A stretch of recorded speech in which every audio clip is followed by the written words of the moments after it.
¿Qué tal, amigos de Derecha Mexicana? ¿Cómo están? Les saludo una vez más, su amigo Ricardo Olivares. Espero que estén muy bien. El día de hoy tenemos un live muy especial para platicar sobre la reforma fiscal y para eso nos acompaña nuestro amigo Alfonso Pagaza. Él es abogado en materia fiscal. Es un gran abogado, gran amigo mío de ya bastantes años. Entonces, pues hoy tenemos un invitado de lujo para platicar con nosotros este tema. Alfonso, platícanos un poquito más de ti, a la gente que nos está viendo y que nos va a ver en las plataformas después. Cuéntanos una breve introducción sobre ti. ¿Qué tal? Buenas noches a todos. Pues sí, tengo ya el placer de conocer a Ricardo desde hace bastantes años. Estudiamos juntos y la verdad es que es una persona de primera.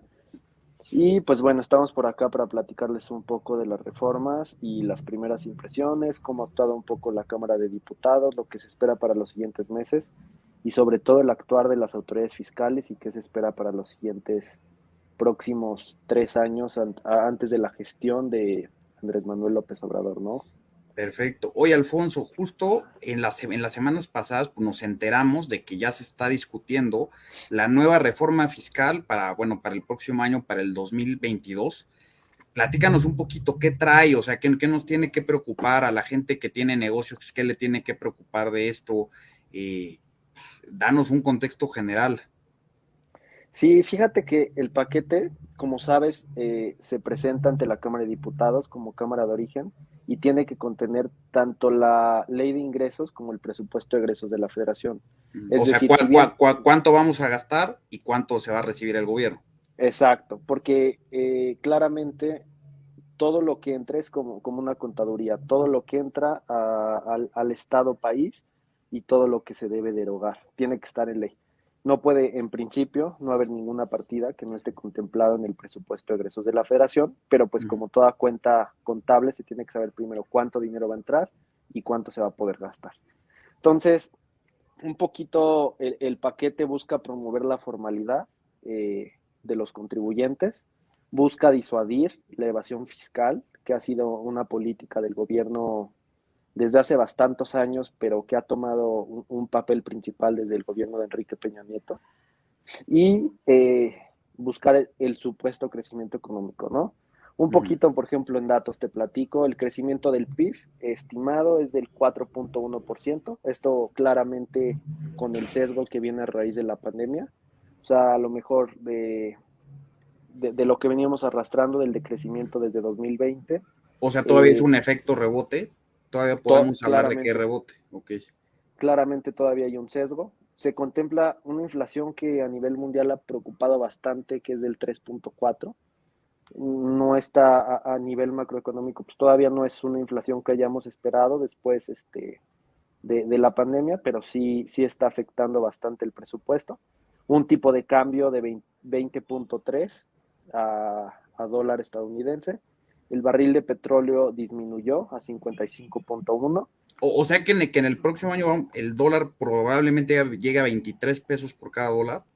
Sí, se Ok. espera, digo, en el paquete viene como 20.3, pero la verdad es que derivado de las reformas a la ley de la industria eléctrica y las políticas desacertadas en materia económica, seguramente va a haber un rebote que va a subir muchísimo más el dólar. Entonces, pues claramente esto va a impactar a los hogares y a las familias de México, ¿no? Que muchos ya Y lo están bueno, viendo, ¿no? Que justo ahorita ha subido todo. Ahorita la gente que compra en el súper seguramente ha notado que ha habido un incremento en los precios como de hasta el 10%. sí, y también algo que ha preocupado bastante, digo, esto no es un tema exclusivo de México ni del Estado país, la interrupción de la cadena de suministros que va a afectar bastante la economía mundial y pues a México no va a ser la excepción, entonces el sector de retail va a estar sumamente afectado para finales de este año, entonces pues veremos cómo reacciona el mercado ante tal situación. Ok. Oye, Alfonso, una pregunta.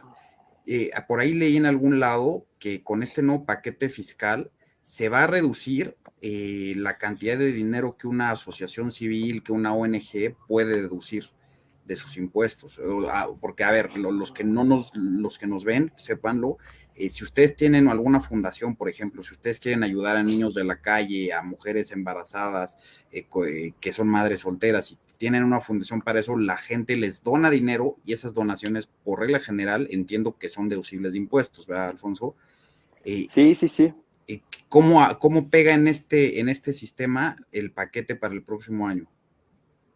Fíjate que se prevén unas limitaciones, como bien comentabas, por regla general las deducciones, perdón, las erogaciones que hace una persona tanto física como moral pueden ser disminuidas de la base gravable, es decir, una deducción a la tarifa que debe de enterar un contribuyente. Parte del presupuesto y de lo que parte la nueva reforma es reducir o restringir la deducibilidad de las erogaciones que efectúan los contribuyentes. Eh, un poquito porque el tema de fondo, lo que piensan es que al ser una obligación del gobierno, con independencia de que una asociación privada o un particular lo pueda realizar, el Estado tiene una obligación. Pero la verdad es que ya lo hemos visto cómo ha reaccionado este gobierno. Eh, no tiene las mejores iniciativas y suponiendo que se restringe la acción de los particulares al disminuir estas erogaciones, pues claramente no tienen la posibilidad de brindar la misma atención con privado. Lo hemos visto en temas, por ejemplo, como las medicinas, en las compras centralizadas que ha realizado este gobierno, en las cuales adquieren un lote de medicinas para todo el gobierno y pues claramente ha habido desabasto. Entonces, un poco la idea va por ahí, va por el mismo sentido de que es una función del Estado país de realizar este tipo de actividades y que no se tiene que trasladar injustificadamente al gobierno vía una deducción o vía una disminución de los ingresos del Estado, una actividad que tiene encomendada, una función de Estado que tiene México. Entonces, pues claramente no es una política acertada desde el punto de vista social. A ver, déjame ver si te entiendo. Lo que está pasando aquí es que como son actividades que normalmente el gobierno las tendría que hacer, por ejemplo, a ver, brindar salud pública, ¿no? El gobierno como que está pensando que el hecho de que haya particulares haciéndolo de forma gratuita o muy barata a través del sistema de condonación fiscal, de donaciones y condonación fiscal, bueno, deducción, perdón, o sea, como que le enoja al gobierno que haya particulares que lo hagan mejor que ellos. Exacto, ellos piensan que es una función del Estado, o sea, más allá de las reglas fiscales y de los puntos técnicos, el Estado tiene esa finalidad, entonces a su juicio no hace sentido que un particular lo pueda realizar.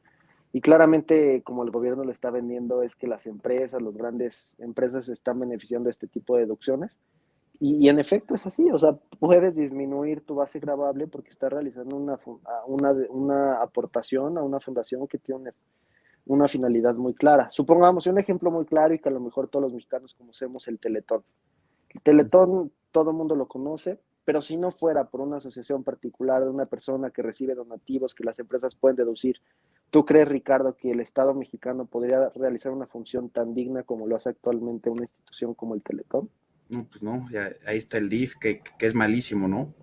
Claramente es exactamente lo mismo. Si bien te permite una deducción, una disminución de los impuestos, si no hay todo un eje particular que permita realizar estas funciones, pues el Estado mexicano no va a realizar todo este tipo de actividades que están muy bien estructuradas. Otro tema importante que hemos visto en la reforma y que nos ha preocupado bastante es el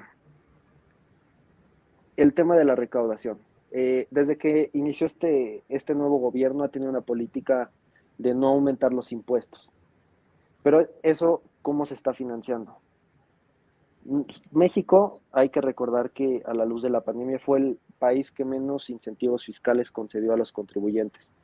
Fue el país de la OCDE, incluso del mundo, que menos beneficios fiscales tuvo. Y ahora en el paquete económico se mencionó que no se van a aumentar los impuestos como un supuesto beneficio. Claro que resulta lógico que no va a haber un aumento de impuestos porque México no concedió ningún beneficio fiscal. Sería incongruente que desde un punto de vista de un déficit financiero dijeran, es que vamos a aumentar los impuestos porque hubo tal o cual apoyo, si realmente nunca lo hubo. O sea, realmente al no aumentar impuestos no está haciendo una concesión graciosa, no está haciendo un beneficio porque México no tiene por qué tener un déficit fiscal porque en ningún momento hubo un apoyo directo a los mexicanos. Entonces, parece Ajá. ser que es una incongruencia del gobierno el decir, no voy a aumentar impuestos, pues claramente no tendrían por qué hacerlo, porque no hubo ninguna aportación en las épocas o en las crisis derivadas de la pandemia para todos los mexicanos. Mira, por ejemplo, aquí una persona nos está escribiendo en el chat que sí aumentó la inflación, aunque no aumentaron los impuestos, que sí aumentó la inflación y que, bueno, por ahí dicen que la inflación es como que el impuesto de los pobres, ¿no? O es como Exacto. que es como el impuesto escondido. ¿Tú qué opinas de eso? O sea, eh, ¿en qué afecta o en qué puede afectar la política fiscal que se va a tomar al tema de la inflación, que ya ahorita ya está muy alto? Bueno, ya está subiendo. Fíjate que al no aumentar los impuestos, en principio no hay ninguna afectación, no hay este aumento a las tasas, pero las personas las familias, las personas, la economía, tiene que seguir resintiendo los mismos impuestos. Derivado de la crisis del COVID se esperaba, claro, una inflación distinta, pero no se esperaba que México país no fuera una entidad que generara un beneficio, como sí lo generaron, por ejemplo, en Estados Unidos, otros países incluso como Brasil o como Argentina, que consideran subsidios. Entonces, al no haber ese aumento, esa producción, claramente, desde el punto de vista macroeconómico, no va a haber ningún incentivo para que las personas puedan adquirir bienes. Entonces, la economía va a existir la misma demanda, pero no la misma cantidad de bienes que va a generar pues justamente este efecto económico del que estás platicando. Ok. Oye, a ver, Alfonso, una pregunta. Tú ahorita mencionabas unas tasas bien altas de informalidad. ¿Por qué? Y a ver, dilo como abogado. ¿Por qué la gente que pone negocios lo hace informal? O sea, ¿qué complicaciones tiene? Si tú tuvieras un cliente, ¿cuáles serían las primeras complicaciones frente a la regulación fiscal que tendría tu cliente para operar su negocio? Pues hay una gran sobreregulación. La verdad es que un beneficio de México es la gran informalidad. O sea, tú como se supone que conforme al artículo 31 constitucional, todo mexicano tiene que contribuir de manera proporcional y equitativa al gasto público. La verdad es que sabemos que no todo el mundo paga impuestos, que existe gran sector de la población que está en la informalidad y un poco la apuesta del gobierno federal es para que todas estas personas, que ha sido una medida muy controvertida al cumplir 18 años, se unan a la economía formal, inscribiéndose obligatoriamente al Registro Federal de Contribuyentes. Un Eso era una poco, locura, ¿no? Que creo que lo echaron sí, para atrás al final, pero era una locura. sí, claro, es un poquito como estas promociones que te llegan de paga 99 pesos y ya no vas a saber a partir de cuándo ya la suscripción para ser parte del SAT te va a costar más, ¿no? Entonces, Oye, a ver, platícanos de eso, cómo venía, porque aunque lo echaron para atrás, pues no lo pueden volver a poner en cualquier momento y escondidas. sí, claro, la verdad es que desde mi punto de vista es una medida sana, porque si las grandes empresas, si las personas como tu servidor, que pagamos impuestos, estamos dentro de la economía formal, todo mexicano tiene que contribuir al gasto público con independencia del ingreso que obtenga. Si obtienes un peso, tienes que pagar. Si obtienes 1 millón de pesos, tienes que pagar. Si obtienes 30 millones, tienes que pagar. Entonces, sí es una medida desafortunada porque no se prevé ninguna excepción y parece ser que ipso facto te tienes que dar de alta ante el Registro Federal de Contribuyentes. Ujú. Pero la verdad es que en una situación como la que está viviendo México y en una situación en la cual los mismos sistemas del SAT no te permiten darte de alta de manera eficiente y tienes que estar tramitándote y peleando por una cita, se obligue a un chavito de 18 años que por el simple hecho de cumplir la mayoría de edad tiene que darse de alta, es injustificado. Como Y si no dices, hubo lo una... iban a multar, ¿no? Sí, sí, sí. Bueno, por ahí una entrevista que dio Raquel Buenrostro en Imagen Empresarial en la que decía que la idea no era multar, que al SAT no le importa recaudar, o sea, que Mm. las multas son disuasivas, no son multas desde un principio de derecho de política económica, no es una multa recaudatoria, y que lo venían un poquito como ese beneficio suyo porque ha habido un gran robo de identidad en donde un chavito de 18 años es accionista de una empresa que es una facturera que cobra miles de millones, pero la verdad es que eso no es así, o sea, si bien existen muchas factureras, Lo cierto es que los contribuyentes o las personas, el 99% de las personas de 18 años no se enfrenta a ese problema. Y es un poquito la medida, o sea, no sé si has escuchado hablar de este nuevo régimen de confianza en el cual se pretende disminuir. Que te autorregules, ¿no? Correcto. Es un nuevo régimen en el cual llega hasta el 2.5% de los ingresos cuando obtienes máximo 3 millones de pesos, tanto en el régimen de persona física con actividad empresarial o como arrendamiento del título cuarto de la ley del impuesto sobre la renta, eh, en el cual tú puedes acceder a estar formalizado con una tasa disminuida. Pero te repito, esta es como una promoción de Netflix en las que cuando llegue el próximo gobierno no sabemos qué reforma va a haber, y como ha resuelto la Corte en los últimos años los temas fiscales, es que no va a haber ninguna diferencia en cuanto a los medios o en cuanto a la seguridad jurídica. O sea, supongamos, Ricardo, tú al día de hoy no vienes pagando ningún impuesto porque estás en la informalidad. Y este nuevo régimen te llama mucho la atención, recibes menos de 3 millones de pesos, pagas máximo 2.5% de tus ingresos, Que no lo te veas, das de alta, que no lo ve el SAT, es broma. te das de alta, pagas 2.5 de tus ingresos, pero en 3 años viene una reforma y te dicen, ¿qué crees? Ya se terminó este paquete inicial y ahora tienes que pagar el 30% de tus ingresos, sí o sí, porque ya estás dada de alta, ya tengo tus cuentas bancarias, ya tengo tu identidad, ya tengo tu fiel, ya te tengo registrado, ya tengo tu domicilio, y de un día para otro te dicen, ya vas a pagar el 30%. Pues claramente, si ahorita lo están vendiendo como un régimen simplificado, de confianza, abrazos al contribuyente, el día de mañana cambia la ley y todo el mundo va a tener que pagar impuestos. O sea, Entonces, es una maña para robarte después, te abro la puerta, pero para después pedir, sacarte la cartera, no escondidas. sí, exacto. O sea, y sobre todo porque no hay seguridad jurídica. Los tribunales han resuelto que en materia de impuestos no tienes tú un derecho adquirido. O sea, el día de mañana que se cambie la tasa y en lugar de pagar el 3 pagas el 30% de un año a otro, la Corte ha resuelto en muchísimos criterios que tú no tienes un derecho adquirido a pagar sobre cierta tasa. Entonces, el día de mañana puede venir la nueva administración y decir, ¿qué crees, contribuyente? Ahora tienes que pagar el 30, y como no tienes ningún derecho adquirido, no puedes hacer valer tu derecho frente a ninguna autoridad. Entonces, es una medida engañosa, lo han querido vender como un avance, como una confianza que se tiene el contribuyente, pero con la mano en la cintura el día de mañana cambian las reglas del juego, como lo están haciendo, por ejemplo, en la ley de la industria eléctrica, y no va a haber ningún mecanismo que te defienda o que te proteja. Que es de miedo, ¿no? Porque al final del día nos tienen agarrado el toro por los cuernos. Y, Exacto. y bueno, y deja tú que al rato cambien de idea cuando se les acabe el dinero, porque pues como tú sabes, pues, hoy en día alimentan bestialmente los programas sociales.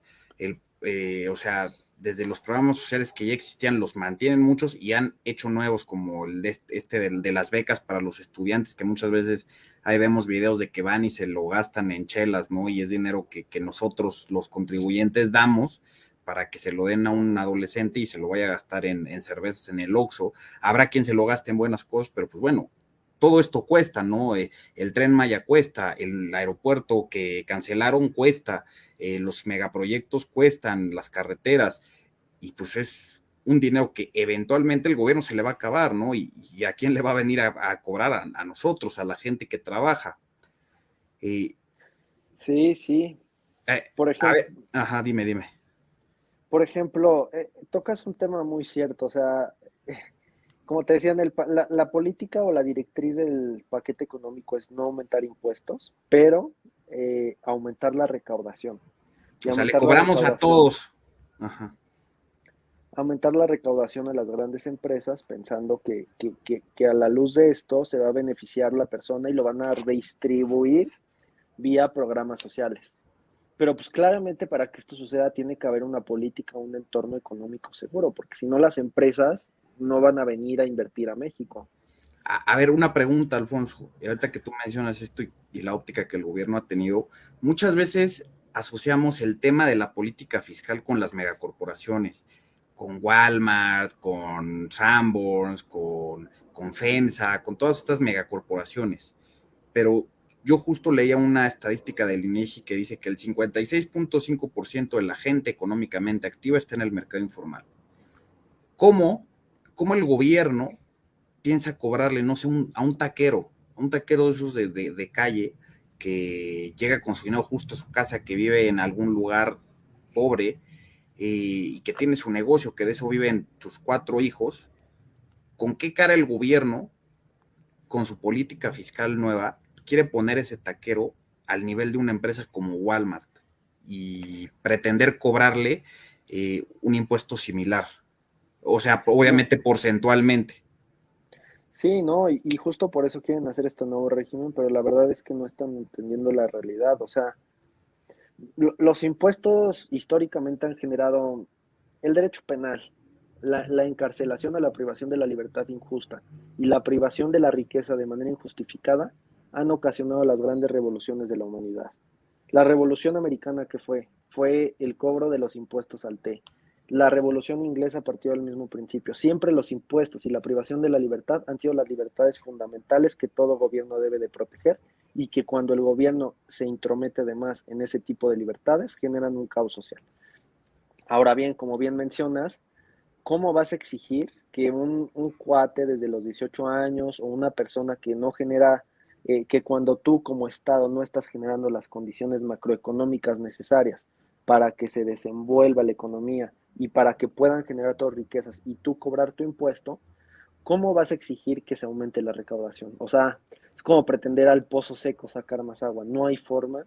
Lo que el gobierno tiene que hacer es generar las condiciones necesarias para que venga más capital del extranjero, que invierta y que con base en eso puedas tú obtener una cuota, un porcentaje de los impuestos que cobras y redistribuir un poco desde abajo hacia arriba. No puedes no generar las condiciones necesarias, porque supongamos en Latinoamérica, a nivel Latinoamérica, Colombia tiene unas políticas muy buenas para la inversión.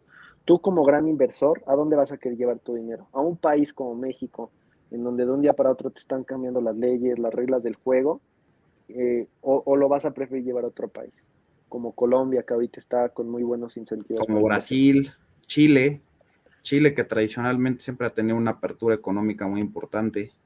Claramente, entonces, la política, el aumento de los impuestos no se va a generar auditando a las grandes empresas, no se va a generar cobrando o pretendiendo obligar a las personas de 18 años inscribirse al RFC, sino se va a lograr con las políticas económicas sustentables que permitan que crezca la economía y que el Estado mexicano pueda obtener un beneficio de eso. Entonces, claramente O sea, es que una sea un política ganar-ganar, correcta. ¿no? Exacto.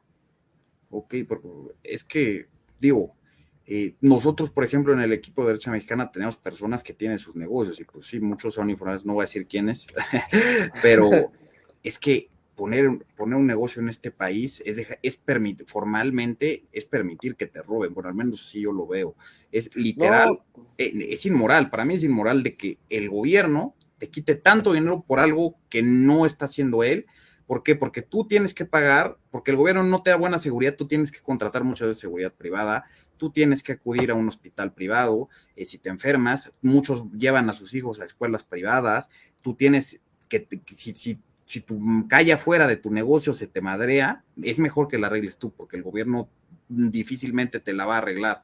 Entonces, son pequeñas cosas para que todavía te cobran derecho de piso, ahí nos están poniendo el tema, o sea, es un robo estar en el sistema formal, la verdad.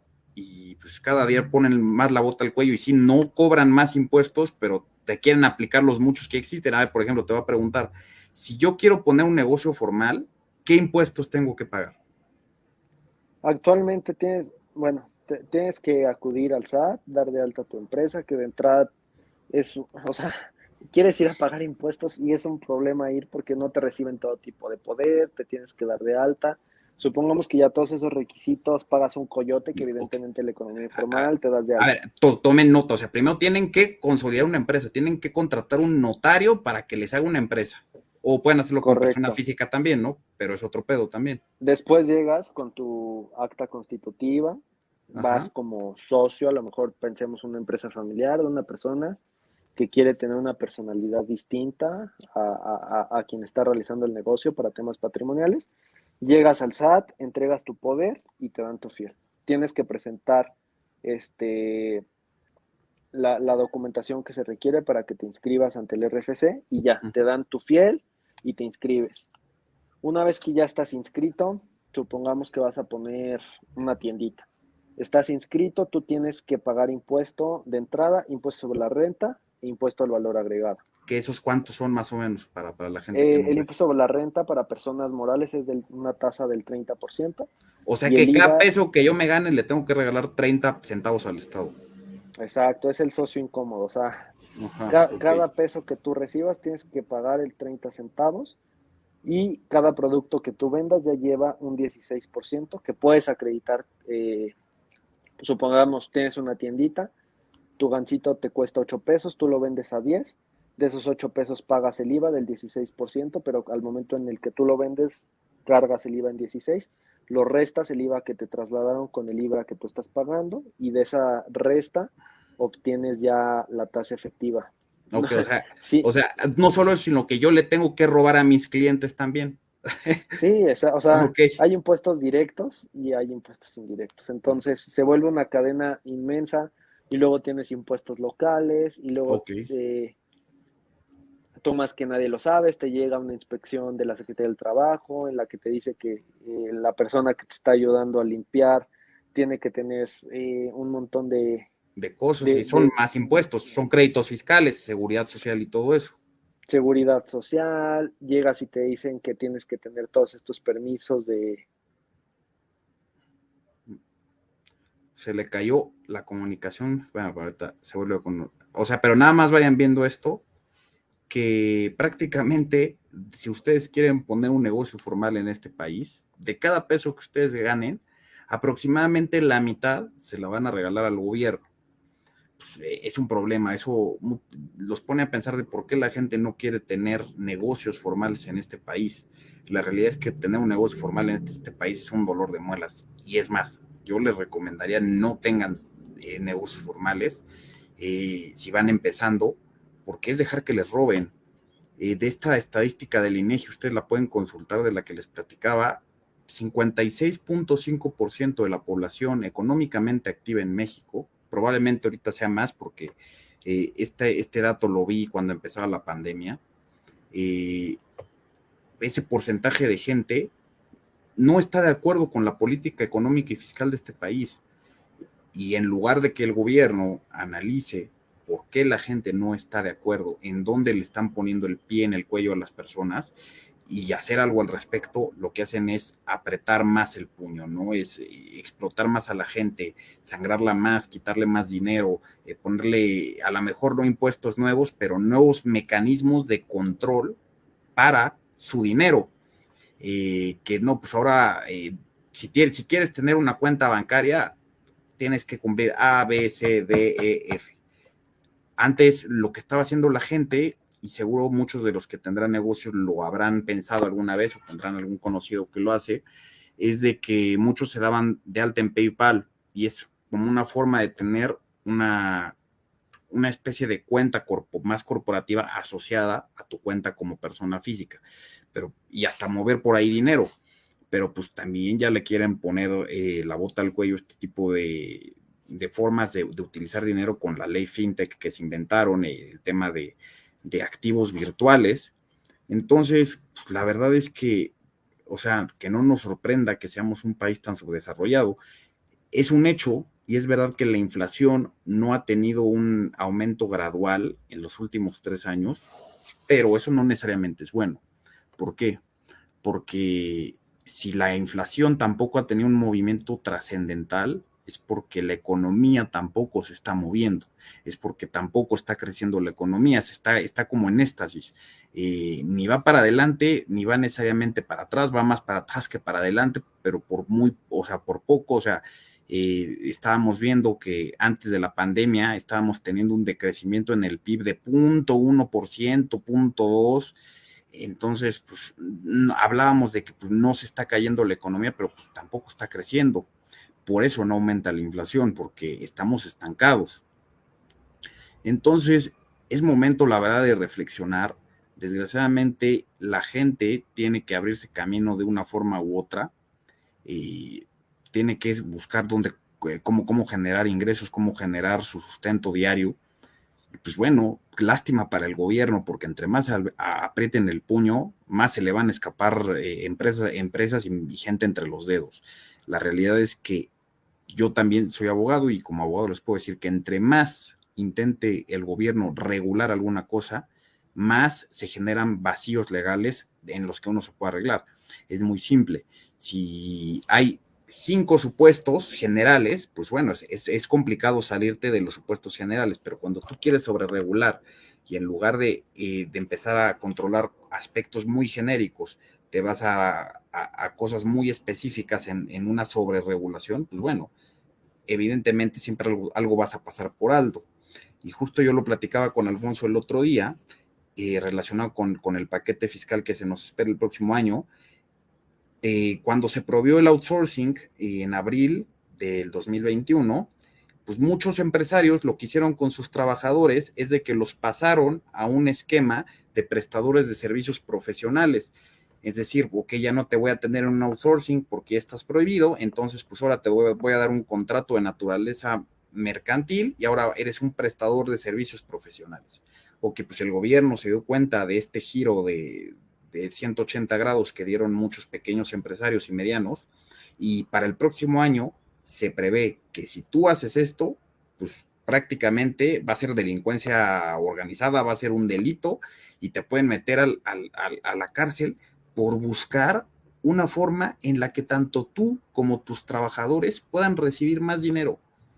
Es absurdo, o sea, imagínense, tenemos a gente ahí descuartizando otras personas, pero pues si tú te quieres ahorrar un dinero en tu negocio, te vas preso. Ya volvió aquí Alfonso con nosotros. ¿Qué tal? Eh, ya, ¿qué onda, Alfonso? Ya estaba aquí dando todo un discurso contra los impuestos. Ya me estaba poniendo libertario. Sí, sí, sí. No, es que parece ser que en un país, en lugar de generar riqueza, en lugar de generar empleos, en lugar de generar beneficios, el gobierno te pone las trabas y quiere ser tu socio a como dé lugar y cobrarte el 30% de todo lo que haces. Ah, pero nos decías, ¿qué otros impuestos? Ya me dijiste, ISR, IVA, impuestos sobre nómina, seguridad social. A ver, un ejercicio muy práctico. Yo tengo una empresa, de cada peso, ¿con cuánto dinero me voy a quedar efectivamente? Hay ejercicios por ahí, porque si tienes una empresa, también hay un dividendo adicional cuando distribuyes. O sea, una empresa significa que es una persona desde el punto de vista jurídico distinto a ti. O sea, no es ni Ricardo ni Alfonso, es Ujú, la patita SA. Entonces, ujú. a la patita SA distribuirnos dinero a ti, Ricardo, y a mí, Alfonso, hay un impuesto adicional del 10%. Entonces, hay estudios desde el punto de vista que llega incluso a ser hasta el 47-53% de cada peso que ganas, más de la mitad, O lo sea cual que, nos vuelve sumamente incompetitivos a nivel mundial. a ver, yo tengo un negocio, lo trabajo 10, 12 horas diarias, me chingo, me enfrento con los que me cobran derecho de piso, con el Eh, mercado, con toda la regulación de que puta, cierra tu negocio porque ya llegó la sexta ola del COVID, ya ahí viene, entonces tienes que cerrar. Y todavía el gobierno me roba 53 centavos de cada peso que yo pueda ganar. Así es. O sea, es claramente el socio incómodo y justamente eso genera el desincentivar a todas las personas para que emprendan. Es muy fácil entonces cruzarte brazos y decir, no, yo estoy a toda madre, recibiendo mi sueldo, el patrón maldito tiene la obligación de retenerme y si la caga, si me retiene mal, pues ¿qué crees? Yo le digo, yo empleado bueno, ve con el patrón y ve a hacer cálculos a él, a ver cómo calculó mi impuesto, porque él aparte de todas estas trabas administrativas, Salud, salud. gracias. Todo el cálculo de impuestos que tiene que hacer un patrón tiene que decir, tú empleado ganas 100 pesos, te tengo que retener tanto porcentaje, y yo como patrón soy obligado solidario. Si el día de mañana llega el SAT y dice yo no calculé bien los impuestos, tú eres obligado solidario y tu patrón me tienes que pagar a mí por haber hecho un mal cálculo. Puta, no. O sea, ¿quién quiere tener un negocio formal? Diga yo no quiero. Yo prefiero pagar por fuera, la verdad, si tuviera un negocio. Hoy a Sí, ver, ajá. y eso lo que hace es desincentivar y lo que apuesta este gobierno es un poquito generar destrabar este tipo de requisitos, pero la verdad es que, como te digo, en el papel, en el texto suena muy bien. Pagar el 3% de ingresos, no tienes obligación de llevar contabilidad, no tienes obligación de presentar todos los cálculos, sino únicamente al final respecto de todos tus ingresos, un poquito una tasa bruta respecto de todos tus ingresos, pagas sobre una cuota fija sin deducción alguna, máximo el 2.5% de tus ingresos. Suena muy bien en el papel, pero te repito, es como la suscripción de Netflix, 99 al mes y dentro de 2, 3 años te va a costar 240 pesos. Sí, ¿Y con quién te vas a quejar? como esas apps engañosas, ¿no? De que luego descargas, de que te filtros y así, de que no, prueba gratis y al mes Exacto. 1,000 pesos, ¿no? O sea, oye, a ver, ya un poco para ir cerrando, Alfonso, ya para dejarte ir, ¿qué tú, desde la vista legal, fiscal, qué aconsejas a alguien? Y quiero que seas bien realista, o sea, porque yo sé que a lo mejor lo que primero es, pues, cumplan todo, ¿no? Pero ¿qué panorama das tú? ¿Qué consejo le das a alguien que quiere empezar un negocio? Híjole, yo, yo esperaría y tengo fe en que el nuevo régimen dure un buen tiempo. La verdad es que les diría, y, y esto eh, claramente desde mi visión de abogado nunca puedo decir no paguen impuestos porque es algo ilegal. Dilo.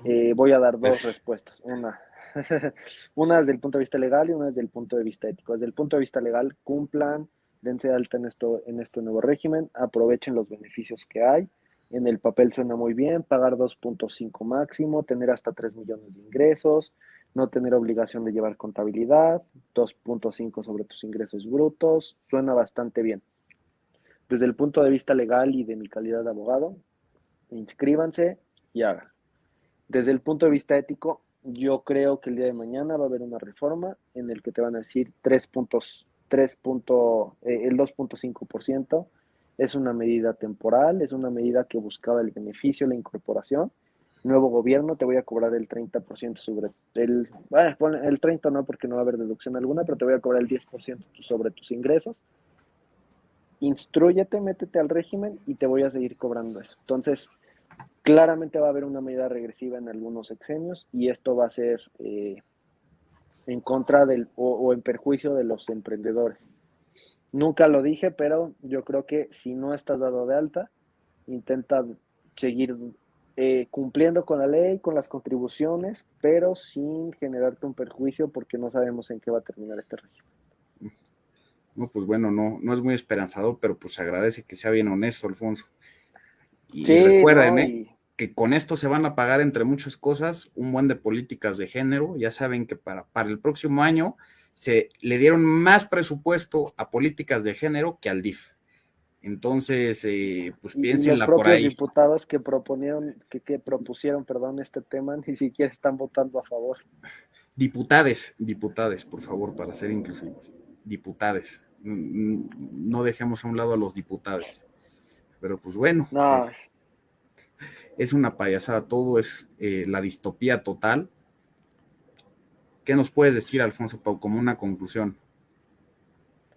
este gobierno quiere ser aliado de los contribuyentes, pretende buscar un incentivo en el que supuestamente te des de alta, soy bien buena onda, cumple, no te voy a auditar, no voy a subir impuestos, pero uno, no tienen por qué subirlos porque no hubo un beneficio para todos los empresarios. En Estados Unidos, yo tengo familia en Estados Unidos, que por el simple hecho de ser estadounidense, sin preguntarte si no lo necesitabas, $1,000 3 veces, $3,000 por familia. Si tienes 5 personas en tu familia, hubo familias que recibieron $15,000, Que eso de las también los cuales tiene pudieron hacer fregados, ¿no? Por un lado, con todo el tema de las cadenas de suministro.